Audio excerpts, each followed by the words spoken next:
அனைவருக்கும் வணக்கம். இந்த எபிசோட நம்ம என்ன பார்க்க போறோம்னா, மீனராசிக்கான சனி பயிற்சி பலன் என்னன்றதான் பார்க்க போறோம். இது வரைக்கும் சனி பகவான் மீனராசிக்கு 11ஆம் இடமான லாபஸ்தானத்தில் இருந்துட்டு இருந்தாரு. இப்போ பயிற்சியாகி 12ஆம் இடமான விரயஸ்தானத்துக்கு வரார். அது மட்டும் இல்லாமல் மீனராசிக்கு 7.5 சனி ஆரம்பமாகிறது.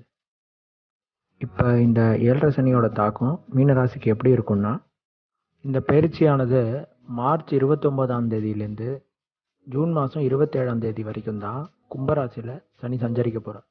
அதுக்கப்புறம் அவர் வக்ரமாகி மறுபடியும் கும்பராசிக்கு வர்றது டிசம்பர் மாதத்தில் தான் வரார். அதனால முதல் 3 மாதம் வரைக்கும் தான் இதோட தாக்கம் அதிகமாக இருக்கும்.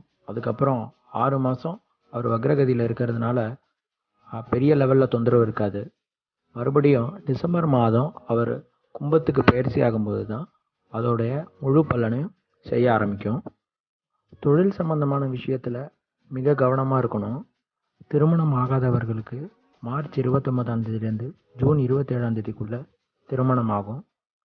அப்புறம் ஜூன் மாதம் 28ஆம் தேதியிலேருந்து அவர் டிசம்பர் மாதம் வரைக்கும் வக்ரகதியில் போகிறதுனால ஒரு சில முயற்சிகள் தடைப்படலாம். இப்போ இந்த பயிற்சினால் முதல் 3 மாதம் நல்ல பலனையும், அதுக்கப்புறம் ஒரு 6 மாதம் அவர் வக்ரகதியில் இருக்கும்போது ஒரு கலவையான பலன்களையும் தருவார். அதனால் இந்த சனிப்பெயர்ச்சி மீனராசிக்கு ஒரு கலவையான சனிப்பெயர்ச்சி தான். நன்றி, வணக்கம்.